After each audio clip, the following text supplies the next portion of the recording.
हाँ जी, ਆਪਾਂ ਅੱਜ 6 ਕਲਾਸ ਦਾ ਨਾਲ ਪੋਲੀਟੀਕਲ ਸਾਇੰਸ ਵੀ ਕਰਾਂਗੇ, ਨਾਗਰਿਕ ਸ਼ਾਸਤਰ। ਕਿਉਂਕਿ ਜੇ ਆਪਾਂ ਇੱਕ ਟੌਪਿਕ ਕੀਤਾ ਆਪਣਾ ਸਿਲੇਬਸ ਪੂਰਾ ਨਹੀਂ ਹੋਣਾ ਹੈਗਾ +2 ਤੱਕ ਦਾ। ਆਪਾਂ ਇੱਕ ਰੋਜ਼ ਨਾਗਰਿਕ ਸ਼ਾਸਤਰ ਦੀ ਵੀਡੀਓ ਪਾਇਆ ਕਰਾਂਗੇ ਅਤੇ ਇੱਕ ਹਿਸਟਰੀ ਦੀ। ਆਪਾਂ ਸ਼ੁਰੂ ਕਰਦੇ ਹਾਂ। ਅੱਜ 6 ਕਲਾਸ ਦਾ ਪਾਠ ਹੈ ਇਹ, ਸਮੁਦਾਇ ਅਤੇ ਮਨੁੱਖੀ ਲੋੜਾਂ। ਮਨੁੱਖੀ ਜੀਵਨ ਨੂੰ ਪਤਾ ਹੈ, ਖੁਸ਼ਹਾਲ ਬਣਾਉਣ ਲਈ ਇੱਕ ਚੰਗੇ ਸਮਾਜ ਦੀ ਜ਼ਰੂਰਤ ਹੁੰਦੀ ਹੈ। ਅੱਜ ਜਿਸ ਸਮਾਜ ਵਿੱਚ ਅਸੀਂ ਰਹਿ ਰਹੇ ਇੱਕ ਮਨੁੱਖਤਾ ਇੱਕ ਬਹੁਤ ਲੰਮੀ ਜਹਿਦ ਪਿੱਛੋਂ ਹੋਂਦ ਵਿੱਚ ਹੈ। ਸਮਾਜ ਕਈ ਸਮੁਦਾਵਾਂ ਦੇ ਇਕੱਠ ਤੋਂ ਬਣਦਾ ਹੈ। ਸਮੁਦਾਇ ਪਰਿਵਾਰਾਂ ਦਾ ਪਰਿਵਾਰ ਹੈ। ਸਮਾਜ ਦੱਸਿਆ ਗਿਆ ਵੀ ਕਿਸ ਤਰ੍ਹਾਂ ਬਣਦਾ ਗਿਆ। ਪਹਿਲੀ ਗੱਲ ਤਾਂ ਜਿਹੜਾ ਮਨੁੱਖ ਆ, ਜਿਹੜਾ ਸੁਖੀ ਜੀਵਨ ਜਿਉਣ ਲਈ ਇੱਕ ਸਮਾਜ ਚਾਹੀਦਾ, ਉਹਨੂੰ ਇਕੱਲਾ ਨਹੀਂ ਰਹਿ ਸਕਦਾ ਮਨੁੱਖ। ਉਸ ਤੋਂ ਬਾਅਦ ਲੰਮੀ ਜਹਿਦ ਦੇ ਪਿੱਛੋਂ ਇਹ ਜਿਹੜਾ ਮਨੁੱਖ ਨੂੰ ਜੀਵਨ ਮਿਲਿਆ, ਸਮਾਜ ਮਿਲਿਆ। ਸਮਾਜ ਕਿਵੇਂ ਬਣਦਾ? ਸਮਾਜ ਕਈ ਸਮੁਦਾਇਆਂ ਨੂੰ ਇਕੱਠ ਤੋਂ ਬਣਦਾ। ਸਮੁਦਾਇ ਜਿਹੜੇ ਕਿ ਕਈ ਪਰਿਵਾਰ ਹੁੰਦੇ ਨੇ, ਹੈ ਨਾ। ਪਰਿਵਾਰਾਂ ਤੋਂ ਵਿਹੜਾ ਬਣਦਾ ਹੈ, ਫਿਰ ਪਿੰਡ ਬਣਦਾ ਹੈ, ਸ਼ਹਿਰ, ਐਵੇਂ ਪਰਿਵਾਰ ਜੁੜ ਕੇ ਸਮੁਦਾਇ ਬਣਦਾ ਹੈ। ਆਪਾਂ ਜਿਹੜੀ ਇੰਪੋਰਟੈਂਟ ਗੱਲ ਹੋਈ ਆਪਣੇ ਪੇਪਰ ਨਾਲ ਰਿਲੇਟਡ ਆਪਾਂ ਉਹੀ ਪੜ੍ਹਾਂਗੇ, ਕਿਉਂਕਿ ਪਰਮਾਤਮਾ ਵੱਲੋਂ ਇਨਸਾਨ ਹੀ ਇੱਕ ਅਜਿਹਾ ਜੀਵ ਹੈ ਜੋ ਸੋਚ ਸਕਦਾ ਹੈ। ਧਰਤੀ 'ਤੇ ਵੱਸਦੇ ਬਾਕੀ ਸਾਰੇ ਜੀਵ ਜੰਤੂ, ਪਸ਼ੂ ਪੰਛੀਆਂ ਵਿੱਚ ਇਹ ਸੋਚ ਸ਼ਕਤੀ ਨਹੀਂ ਹੁੰਦੀ ਕਿ ਇਹਨਾਂ ਦੀ ਕਿਸੇ ਸੋਚ ਸ਼ਕਤੀ ਭਾਵ ਦਿਮਾਗੀ ਸੂਝ ਕਾਰਨ ਸਾਡਾ ਅੱਜ ਦਾ ਵਿਕਸਿਤ ਸਮਾਜ ਹੋਂਦ ਵਿੱਚ ਹੈ। ਇਹ ਜਿਹੜਾ ਕਿ ਦਿਮਾਗ ਹੈ, ਜਿਹੜਾ ਮਨੁੱਖ ਨੂੰ ਦਿੱਤਾ ਗਿਆ ਹੈ, ਇਹ ਜੀਵ ਵਿੱਚ ਨਹੀਂ ਹੈਗਾ।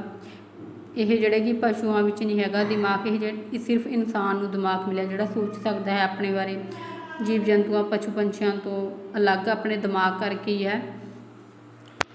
ਸੋਚ ਸ਼ਕਤੀ ਭਾਵ ਦਿਮਾਗੀ ਸੂਝ ਕਾਰਨ ਜਿਹੜਾ ਮਨੁੱਖ ਆ, ਜਿਹੜਾ ਉਹ ਇੱਥੇ ਤੱਕ ਆ ਗਿਆ ਹੈ। ਸਮੁਦਾਇ ਵਿੱਚ ਹਰ ਇਨਸਾਨ ਦੀ ਇੱਕ ਵੱਖਰੀ ਹੋਂਦ ਹੁੰਦੀ ਆ। ਅਤੇ ਬਾਵਜੂਦ ਤੁਸੀਂ ਕਈ ਸਮਾਜਿਕ ਸਮੂਹਾਂ ਜਿਵੇਂ ਕਿ ਪਰਿਵਾਰ, ਸਕੂਲ, ਪਿੰਡ, ਸ਼ਹਿਰ, ਦੇਸ਼ ਆਦਿ ਨਾਲ ਜੁੜੇ ਹੋ। ਤੁਸੀਂ ਆਪਣੀ ਹੋਂਦ ਦੇ ਕਾਰਨ ਕਈ ਗਰੁੱਪਾਂ ਦੇ ਵਿੱਚ ਜੁੜਦੇ ਹੋ, ਜਿਵੇਂ ਕਿ ਪਰਿਵਾਰ ਹੋ ਗਿਆ, ਸਕੂਲ ਜਾਂਦੇ ਹੋ, ਸ਼ਹਿਰ, ਦੇਸ਼। ਇਹਨਾਂ ਤੋਂ ਬਿਨਾਂ ਤੁਸੀਂ ਹੋਰ ਕਈ ਸਮੂਹਾਂ ਦੇ ਮੈਂਬਰ ਹੋ, ਜਿਵੇਂ ਕਿ ਅਸੀਂ ਸਾਰੇ ਪੰਜਾਬੀ ਭਾਸ਼ਾ ਬੋਲਦੇ ਹਾਂ। ਇਸ ਲਈ ਅਸੀਂ ਪੰਜਾਬੀ ਭਾਸ਼ਾ ਬੋਲਣ ਵਾਲੇ ਅਤੇ ਖਾਸ ਸਮੂਹ ਦੇ ਮੈਂਬਰ ਹਾਂ। ਇੱਕ ਅਸੀਂ ਆਪਣੇ ਸਾਰੇ ਜਿਹੜੇ ਕਿ ਇਹ ਗਰੁੱਪ ਆ, ਇੱਕੋ ਭਾਸ਼ਾ ਬੋਲਦਾ, ਆਪਾਂ ਉਸ ਦੇ ਮੈਂਬਰ ਬਣਦੇ ਹਾਂ। ਸਾਰੇ ਕਿਸੇ ਨਾ ਕਿਸੇ ਧਾਰਮਿਕ ਸਮੂਹ ਦੇ ਮੈਂਬਰ ਵੀ ਹੁੰਦੇ ਹਾਂ, ਜਿਵੇਂ ਕਿ ਕੋਈ ਸਿੱਖ ਧਰਮ ਨੂੰ, ਕੋਈ ਹਿੰਦੂ ਧਰਮ ਨੂੰ ਮੰਨਦਾ, ਆਪਾਂ ਉਸ ਗਰੁੱਪ ਦੇ ਵੀ ਮੈਂਬਰ ਹੁੰਦੇ ਹਾਂ। ਪਰਿਵਾਰ ਆ ਜਿਹੜਾ ਕਿ ਬੱਚੇ ਦਾ ਮੁੱਢਲਾ ਅਤੇ ਪਹਿਲਾ ਸਮਾਜ ਹੁੰਦਾ ਹੈ। ਪ੍ਰਸ਼ਨ ਆ ਸਕਦਾ ਹੈ ਕਿ ਬੱਚੇ ਦਾ ਮੁੱਢਲਾ ਅਤੇ ਪਹਿਲਾ ਸਮਾਜ ਕਿਹੜਾ ਹੈ? ਪਰਿਵਾਰ ਹੁੰਦਾ ਹੈ, ਜਿਸ ਵਿੱਚ ਆਪਣੇ ਮਾਤਾ ਪਿਤਾ, ਭੈਣ ਭਰਾਵਾਂ ਨਾਲ ਰਹਿੰਦਾ। ਉੱਥੋਂ ਹੀ ਹੈ ਜਿਹੜਾ ਕਿ ਉਹ ਆਪਣੀਆਂ ਹੈਬਿਟਸ ਕ੍ਰੀਏਟ ਕਰਦਾ ਹੈ, ਚੰਗੀਆਂ ਮਾੜੀਆਂ। ਪਰਿਵਾਰ ਤੋਂ ਕੀ ਕੁਛ ਉਸਨੂੰ ਸਿੱਖਣ ਨੂੰ ਮਿਲਦਾ ਹੈ, ਨੈਗੇਟਿਵ ਪੋਜ਼ੀਟਿਵ ਤੌਰ 'ਤੇ ਉਹਨਾਂ ਨੂੰ ਗ੍ਰਹਿਣ ਕਰਦਾ ਹੈ। ਪਰਿਵਾਰ ਵਿੱਚ ਹਰ ਬੱਚਾ ਪਿਆਰ, ਹਮਦਰਦੀ, ਕੁਰਬਾਨੀ, ਸਤਿਕਾਰ, ਭਾਈਚਾਰਾ ਆਦਿ ਗੁਣ ਸਿੱਖਦਾ ਹੈ। ਪਰਿਵਾਰ ਉਹਨਾਂ ਵਿਅਕਤੀਆਂ ਦਾ ਸਮੂਹ ਹੁੰਦਾ ਹੈ ਜੋ ਵਿਆਹ ਸੰਬੰਧਾਂ, ਲਹੂ ਸੰਬੰਧਾਂ ਅਤੇ ਗੋਦ ਲੈਣ ਦੇ ਸੰਬੰਧਾਂ ਕਾਰਨ ਪਰਸਪਰ ਬੰਧਨ ਵਿੱਚ ਜੁੜਦੇ ਹਨ। ਸਕੂਲ, ਪਿੰਡ, ਸ਼ਹਿਰ, ਦੇਸ਼, ਸੰਸਾਰ ਆਦਿ ਮਨੁੱਖੀ ਸਮਾਜ ਦੇ ਵਧੇ ਹੋਏ ਰੂਪ ਹਨ। ਇਹਨਾਂ ਤੋਂ ਇਲਾਵਾ ਮਨੁੱਖ ਆਪਣੇ ਜੀਵਨ ਵਿੱਚ ਹੋਰ ਵੀ ਕਈ ਛੋਟੇ ਛੋਟੇ ਸਮੂਹਾਂ ਦਾ ਮੈਂਬਰ ਹੁੰਦਾ, ਜਿਨ੍ਹਾਂ ਦੇ ਵੱਖਰੇ ਵੱਖਰੇ ਉਦੇਸ਼ ਹੁੰਦੇ ਹਨ। ਪਰਿਵਾਰ ਹੈ ਜਿਹੜਾ ਸਮਾਜ ਦੀ ਮੁੱਢਲੀ ਇਕਾਈ ਹੈ, ਸਮਾਜ ਜਿਸ ਦਾ ਵੱਡਾ ਰੂਪ ਹੈ। ਸਕੂਲ ਜਿੱਥੇ ਬੱਚਾ ਪੜ੍ਹਨਾ, ਲਿਖਣਾ ਅਤੇ ਕਈ ਹੋਰ ਗੁਣਾਂ, ਅਨੁਸ਼ਾਸਨ, ਸਦਭਾਵਨਾ ਅਤੇ ਆਗਿਆ ਪਾਲਣ ਆਦਿ ਅਜਿਹੇ ਗੁਣ ਸਿੱਖਦਾ ਹੈ। ਸਕੂਲ ਵਿੱਚ ਵੀ ਹਰੇਕ ਵਿਦਿਆਰਥੀ ਕਈ ਤਰ੍ਹਾਂ ਦੇ ਸਮੂਹਾਂ ਦੇ ਮੈਂਬਰ ਹੁੰਦਾ। ਹਰ ਬੱਚੇ ਦੇ ਆਪਣੇ ਕੁਝ ਨਜ਼ਦੀਕੀ ਦੋਸਤ ਹੁੰਦੇ ਹਨ। ਇੱਕ ਹੀ ਕਲਾਸ ਵਿੱਚ ਬੱਚਿਆਂ ਦੇ ਦੋਸਤਾਂ ਦੇ ਕਈ ਸਮੂਹ ਹੁੰਦੇ ਹਨ।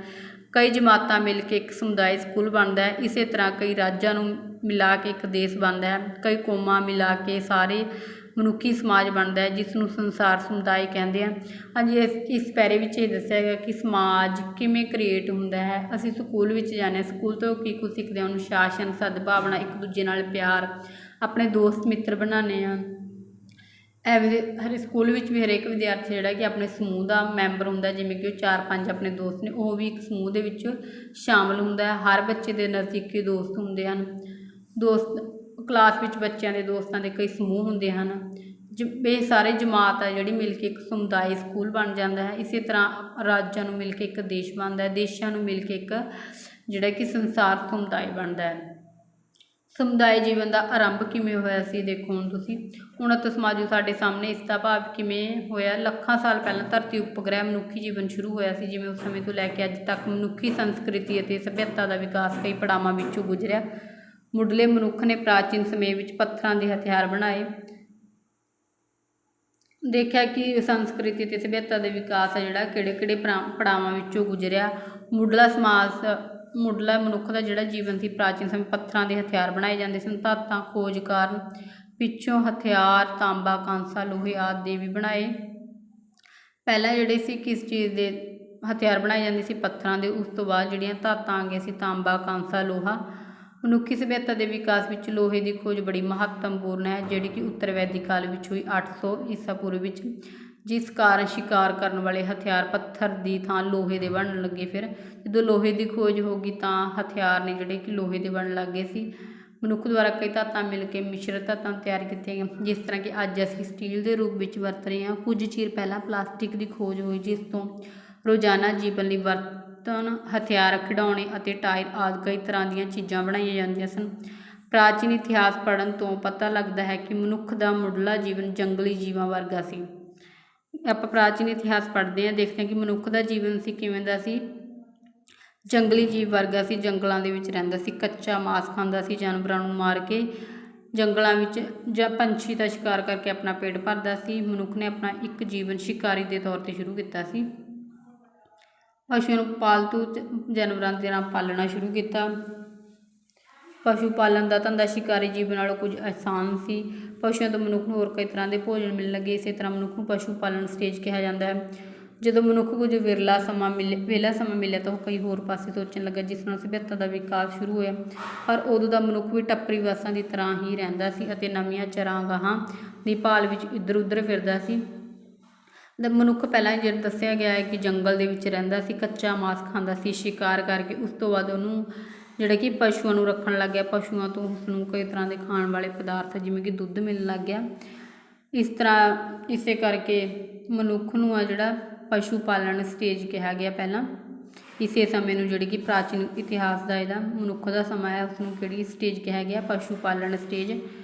ਟੱਪਰੀ ਵਾਸਾਂ ਦੀ ਤਰ੍ਹਾਂ ਰਹਿੰਦੇ ਸੀ, ਕਦੀ ਕਿਤੇ ਤੇ ਕਦੀ ਕਿਤੇ ਚਾਰਾਗਾਹਾਂ ਦੀ ਭਾਲ ਵਿੱਚ, ਕਿਉਂਕਿ ਉਹ ਆਪਣੇ ਡੰਗਰ ਇੱਧਰ ਉੱਧਰ ਲੈ ਕੇ ਜਾਂਦੇ ਸੀ ਚਾਰੇ ਲਈ, ਤਾਂ ਉਹ ਇੱਕ ਥਾਂ 'ਤੇ ਨਹੀਂ ਰਹਿੰਦੇ ਸੀ। ਕੁਦਰਤੀ ਵਾਤਾਵਰਨ ਤੋਂ ਮਨੁੱਖੀ ਜੀਵਨ। ਹੌਲੀ ਹੌਲੀ ਕੁਦਰਤੀ ਵਾਤਾਵਰਨ ਤੋਂ ਮਨੁੱਖੀ ਜੀਵਨ ਵਿੱਚ ਕਿਵੇਂ ਆਇਆ? ਇਨਸਾਨ ਵੱਧਦੀ ਗਿਣਤੀ ਗਏ ਅਤੇ ਵੱਖ-ਵੱਖ ਥਾਵਾਂ 'ਤੇ ਝੁੰਡ ਬਣਾ ਕੇ ਰਹਿਣ ਲੱਗੇ। ਜਿਵੇਂ ਜਿਵੇਂ ਇਨਸਾਨਾਂ ਦੀ ਗਿਣਤੀ ਵੱਧਦੀ ਰਹੀ, ਉਹ ਇਕੱਠੇ ਰਹਿਣ ਲੱਗੇ, ਝੁੰਡ ਬਣਾ ਕੇ ਅਨਾਜ ਉਗਾਉਣ ਦਾ ਪਤਾ ਲੱਗ ਗਿਆ ਉਹਨਾਂ ਨੂੰ। ਖੇਤੀਬਾੜੀ ਦਾ ਧੰਦਾ ਸ਼ੁਰੂ ਹੋਇਆ। ਖੇਤੀਬਾੜੀ ਦਾ ਧੰਦਾ ਸ਼ੁਰੂ ਹੋਣ ਨਾਲ ਇੱਕ ਸੰਗਠਿਤ ਅਤੇ ਟਿਕਾਊ ਸਮੁਦਾਇ ਜੀਵਨ ਦਾ ਆਰੰਭ ਹੋਇਆ। ਉਸ ਯੁੱਗ ਦਾ ਮਨੁੱਖ ਇੱਕ ਥਾਂ 'ਤੇ ਟਿਕ ਕੇ ਰਹਿਣਾ ਅਤੇ ਫਸਲ ਉਗਾਉਣ ਲੱਗ ਪਿਆ। ਮਨੁੱਖੀ ਪਰਿਵਾਰ ਇਕੱਠੇ ਹੋ ਕੇ ਕੁਝ ਇੱਕ ਥਾਵਾਂ 'ਤੇ ਟਿਕ ਕੇ ਰਹਿਣ ਲੱਗ ਪਏ। ਪਰਿਵਾਰ ਦੇ ਅਜਿਹੇ ਇਕੱਠ ਨੂੰ ਸਮੁਦਾਇ ਕਿਹਾ ਜਾਂਦਾ ਹੈ, ਜਿਹੜੇ ਬਾਅਦ ਵਿੱਚ ਵੱਧਦੇ ਪਿੰਡ ਬਣਨ ਲੱਗੇ। ਕੁਦਰਤੀ ਜੀਵਨ ਤੋਂ ਜਦੋਂ ਮਨੁੱਖੀ ਵਾਤਾਵਰਨ ਵਿੱਚ ਪ੍ਰਵੇਸ਼ ਕਰਦਾ ਹੈ ਤਾਂ ਹੌਲੀ ਹੌਲੀ ਜਿਹੜੀ ਕਿ ਮਨੁੱਖਾਂ ਦੀ ਗਿਣਤੀ ਵਧਣੀ ਸ਼ੁਰੂ ਹੋ ਗਈ, ਤਾਂ ਉਹ ਝੁੰਡ ਬਣਾ ਕੇ ਰਹਿਣ ਲੱਗੇ। ਉਹਨਾਂ ਨੂੰ ਖੇਤੀਬਾੜੀ ਦਾ ਉਗਾਉਣ ਦਾ ਪਤਾ ਲੱਗਿਆ, ਕਿਸ ਤਰ੍ਹਾਂ ਉਗਾਈ ਜਾਂਦੀ ਹੈ। ਫਿਰ ਇਸੇ ਖੇਤੀਬਾੜੀ ਦਾ ਜਦੋਂ ਧੰਦਾ ਸ਼ੁਰੂ ਹੋ ਗਿਆ, ਪਤਾ ਲੱਗਿਆ ਉਹਨਾਂ ਦਾ, ਸੰਗਠਿਤ ਹੋ ਗਏ, ਉਹ ਟਿਕਾਊ ਸਮੁਦਾਇ ਬਣ ਗਿਆ, ਇੱਕ ਥਾਂ 'ਤੇ ਰਹਿਣ ਲੱਗੇ। ਅਤੇ ਮਨੁੱਖੀ ਪਰਿਵਾਰ ਇਕੱਠੇ ਹੋ ਕੇ ਕੁਝ ਥਾਵਾਂ 'ਤੇ ਟਿਕ ਕੇ ਰਹਿਣ ਲੱਗੇ। ਪਰਿਵਾਰ ਦੇ ਅਜਿਹੇ ਇਕੱਠ ਨੂੰ ਕੀ ਕਿਹਾ ਜਾਂਦਾ? ਜਦੋਂ ਇਕੱਠੇ ਹੋ ਕੇ ਵੱਖ-ਵੱਖ ਝੁੰਡਾਂ ਵਿੱਚ ਇੱਕ ਥਾਂ 'ਤੇ ਰਹਿਣ ਲੱਗੇ, ਤਾਂ ਇਹਨਾਂ ਸਾਰਾ ਝੁੰਡਾਂ ਨੂੰ ਮਿਲਾ ਕੇ ਇੱਕ ਸਮੁਦਾਇ ਬਣ ਗਏ, ਜਿਹੜੇ ਬਾਅਦ ਵਿੱਚ ਵੱਧਦੇ ਪਿੰਡ ਬਣ ਗਏ। ਪ੍ਰਾਚੀਨ ਸਮੇਂ ਵਿੱਚ ਪਿੰਡਾਂ ਦੀ ਸੰਖਿਆ ਕਿੰਨੀ? ਜਿਹੜੀ ਕਿ 90%। ਪ੍ਰਾਚੀਨ ਸਮੇਂ ਵਿੱਚ 90% ਸੀ। ਖੇਤੀਬਾੜੀ ਦੇ ਧੰਦੇ ਆਉਣ 'ਤੇ ਪੇਂਡੂ ਜੀਵਨ ਸ਼ੁਰੂ ਹੋਣ ਤੋਂ ਪਿੱਛੋਂ ਲੋਕਾਂ ਨੇ ਆਪਣੀਆਂ ਵੱਧਦੀਆਂ ਲੋੜਾਂ ਦੀ ਪੂਰਤੀ ਲਈ ਚੀਜ਼ਾਂ ਦੇ ਵਟਾਂਦਰੇ ਦੇ ਰੂਪ ਵਪਾਰ ਕਰਨਾ ਸ਼ੁਰੂ ਕੀਤਾ। ਇਸੇ ਸਮੇਂ ਦੌਰਾਨ ਪਹੀਏ ਦੀ ਕਾਢ ਹੋਈ, ਜਿਸ ਨਾਲ ਆਵਾਜਾਈ ਦੇ ਸਾਧਨਾਂ ਦਾ ਵਿਕਾਸ ਹੋਇਆ। ਅੱਗ ਦੀ ਕਾਢ ਹੋਣ ਪਿੱਛੋਂ ਮਨੁੱਖ ਨੇ ਆਪਣਾ ਭੋਜਨ ਵੀ ਕਈ ਢੰਗਾਂ ਨਾਲ ਪਕਾ ਕੇ ਖਾਣਾ ਸ਼ੁਰੂ ਕਰ ਦਿੱਤਾ। ਮਨੁੱਖੀ ਦਿਮਾਗ ਦੇ ਵਿਕਾਸ ਦੇ ਨਾਲ ਮਨੁੱਖੀ ਜ਼ਰੂਰਤਾਂ ਦੀ ਵੱਧਦੀਆਂ ਗਈਆਂ, ਜਿਸ ਕਾਰਨ ਤਰਖਾਣਾਂ, ਲੋਹਾਰਾਂ, ਦੁਕਾਨਦਾਰੀ ਅਤੇ ਵਪਾਰ ਆਦਿ ਜਿਹੇ ਕਈ ਧੰਦੇ ਹੋਂਦ ਵਿੱਚ ਆਏ। ਇਸ ਦੇ ਆਧਾਰ 'ਤੇ ਸਮਾਜ ਵਿੱਚ ਹੋਰ ਕਈ ਵੱਖ-ਵੱਖ ਸਮੂਹ ਬਣਦੇ ਗਏ ਅਤੇ ਸਮਾਜ ਵੱਡਾ ਹੁੰਦਾ ਗਿਆ।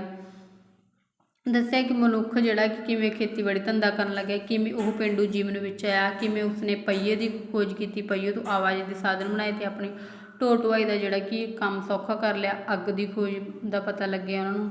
ਫਿਰ ਅੱਗ ਦੀ ਖੋਜ ਨਾਲ ਭੋਜਨ ਜਿਹੜਾ ਪਕਾ ਕੇ ਖਾਣਾ ਸ਼ੁਰੂ ਕਰ ਦਿੱਤਾ। ਇਸ ਤਰ੍ਹਾਂ ਜਿਵੇਂ ਕਿ ਡਿਵੈਲਪ ਹੁੰਦਾ ਰਹਿ ਗਿਆ। ਫਿਰ ਉਹ ਇੱਕ ਦੂਜੇ ਨਾਲ ਵਪਾਰ ਕਰਨ ਲੱਗ ਗਏ। ਇਸ ਦੇ ਆਧਾਰ 'ਤੇ ਸਮਾਜ ਵਿੱਚ ਹੋਰ ਕਈ ਵੱਖ-ਵੱਖ ਸਮੂਹ ਬਣ ਗਏ। ਸਮਾਜ ਵਿੱਚ ਵੱਖ-ਵੱਖ ਸਮੂਹਾਂ ਦੀ ਆਪਸੀ ਨਿਰਭਰਤਾ ਵਧਣ ਨਾਲ ਸ਼ਹਿਰੀਕਰਨ ਦਾ ਮੁੱਢ ਵੱਜਿਆ। ਜਦੋਂ ਵਪਾਰ ਕਰਨ ਲੱਗੇ, ਇੱਕ ਦੂਜੇ 'ਤੇ ਨਿਰਭਰ ਹੋਣ ਲੱਗੇ, ਤਾਂ ਇਸ ਨਾਲ ਕੀ ਹੋਇਆ? ਸ਼ਹਿਰੀਕਰਨ ਦਾ ਮੁੱਢ ਬੰਨ੍ਹਿਆ ਗਿਆ। ਜੀਵਨ ਨੂੰ ਬਥੇਰੇ ਸੁਖਾਵਾਂ ਬਣਾਉਣ ਲਈ ਮਨੁੱਖੀ ਲੋੜਾਂ ਦੇ ਵਾਧੇ ਨਾਲ ਕਈ ਤਰ੍ਹਾਂ ਦੇ ਹੁਨਰਾਂ ਅਤੇ ਦਸਤਕਾਰੀ ਦਾ ਵਿਕਾਸ ਹੋਇਆ। ਮਿੱਟੀ ਦੇ ਭਾਂਡੇ ਬਣਾਉਣ, ਚਮੜਾ ਰੰਗਣ, ਕੱਪੜਾ ਬੁਣਨ, ਲੁਹਾਰਾਂ ਅਤੇ ਤਰਖਾਣਾਂ ਜਿਹੇ ਧੰਦੇ ਹੋਂਦ ਵਿੱਚ ਆਏ। ਸਮੇਂ ਨਾਲ ਮਨੁੱਖ ਨੇ ਆਪਣੀ ਲੋੜ ਤੋਂ ਵਾਧੂ ਅਨਾਜ ਉਗਾਉਣਾ, ਸਾਂਭ ਕੇ ਰੱਖਣਾ ਕੀਤਾ। ਇਸ ਨਾਲ ਹੋਰ ਕਾਫੀ ਵਿਹਲਾ ਸਮਾਂ ਮਿਲਿਆ, ਜਿਸ ਵਿੱਚ ਕਈ ਕਲਾਵਾਂ ਜਿਹਾ ਤਸਵੀਰਾਂ ਬਣਾਉਣ, ਸੰਗੀਤ, ਬੁੱਤ ਤਰਾਸ਼ੀ, ਭਵਨ ਕਲਾ ਦਾ ਨਿਰਮਾਣ ਵਿਕਾਸ ਹੋਇਆ। ਹੁਣ ਮਨੁੱਖ ਧਾਤਾਂ ਤੋਂ ਵੀ ਕੁਝ ਸਜਾਵਟ ਦੀਆਂ ਚੀਜ਼ਾਂ ਤੇ ਗਹਿਣੇ ਬਣਾਉਣ ਲੱਗਿਆ। ਜਨਸੰਖਿਆ ਦੇ ਵਧਣ ਨਾਲ ਪਰਿਵਾਰਾਂ ਦੇ ਸਮੂਹ ਹੋਰ ਵੱਡੇ ਹੋਣ ਲੱਗੇ, ਜਿਸ ਕਾਰਨ ਸਮਾਜ ਨੂੰ ਸੰਗਠਿਤ ਕਰਨ ਦੀ ਲੋੜ ਮਹਿਸੂਸ ਹੋਣ ਲੱਗ ਪਈ। ਸੰਗਠਿਤ ਸਮਾਜ ਬਣਾਉਣ ਲਈ ਸਮਾਜ ਛੋਟੇ ਛੋਟੇ ਸੰਗਠਿਤ ਸਮੂਹਾਂ ਵਿੱਚ ਵੰਡਿਆ ਗਿਆ। ਅਜਿਹੇ ਸੰਗਠਿਤ ਸਮਾਜ ਨੂੰ ਰਾਜ ਕਿਹਾ ਗਿਆ। ਰਾਜ ਦਾ ਪ੍ਰਬੰਧ ਚਲਾਉਣ ਲਈ ਰਾਜ ਸਰਕਾਰ ਬਣਾਈ ਗਈ। ਇਹ ਸੀ ਕਿ ਮਨੁੱਖ ਕਿਵੇਂ ਕਿਵੇਂ ਹੌਲੀ ਹੌਲੀ ਡਿਵੈਲਪ ਕਰਦਾ ਗਿਆ, ਵਪਾਰ ਕਰਨ ਲੱਗ ਗਿਆ। ਵਪਾਰ ਉਹਨਾਂ ਦਾ ਇੱਕ ਸ਼ਹਿਰੀਕਰਨ ਦਾ ਜਿਹੜਾ ਕਿ ਵਿਕਾਸ ਹੋਇਆ। ਫਿਰ ਉਸ ਤੋਂ ਬਾਅਦ ਉਹਨਾਂ ਨੇ ਜਿਹੜੀ ਕਿ ਵਾਧੂ ਜਿਹੜੀ ਕਿ ਫਸਲ ਉਗਾਉਣੀ ਸਿੱਖ ਲਈ ਅਤੇ ਵਾਧੂ ਅਨਾਜ ਆ ਜਿਹੜਾ ਉਗਾ ਕੇ ਸਾਂਭਣਾ ਸਿੱਖ ਲਿਆ। ਇਸ ਤਰ੍ਹਾਂ ਉਹਨਾਂ ਨੂੰ ਵਿਹਲਾ ਸਮਾਂ ਮਿਲਿਆ। ਫਿਰ ਕਲਾਵਾਂ ਦਾ ਵਿਕਾਸ ਹੋਇਆ। ਕਲਾਵਾਂ ਧਾਤਾਂ ਤੋਂ ਕੁਝ ਸਜਾਵਟ ਦੀਆਂ ਚੀਜ਼ਾਂ ਬਣਾਉਣੇ, ਜਿਵੇਂ ਕਿ ਗਹਿਣੇ ਬਣਾਉਣੇ ਸਿੱਖ ਲਏ। ਇਸ ਤਰ੍ਹਾਂ ਜਨਸੰਖਿਆ ਵਧਣ ਨਾਲ ਪਰਿਵਾਰ ਦੇ ਸਮੂਹ ਜਿਹੜੇ ਕਿ ਵੱਡੇ ਹੋਣ ਲੱਗੇ, ਸੰਗਠਿਤ ਲੋੜ ਮਹਿਸੂਸ ਹੋਣ ਲੱਗੀ ਉਹਨਾਂ ਨੂੰ, ਅਤੇ ਸਮਾਜ ਛੋਟੇ ਛੋਟੇ ਸੰਗਠਿਤ ਸਮੂਹਾਂ ਵਿੱਚ ਵੰਡਿਆ ਗਿਆ। ਸੰਗਠਿਤ ਜਨਸੰਖਿਆ ਦੇ ਵਧਣ ਨਾਲ ਪਰਿਵਾਰ ਦੇ ਜਿਹੜੇ ਕਿ ਸਮੂਹ ਵੱਡੇ ਹੋ ਗਏ।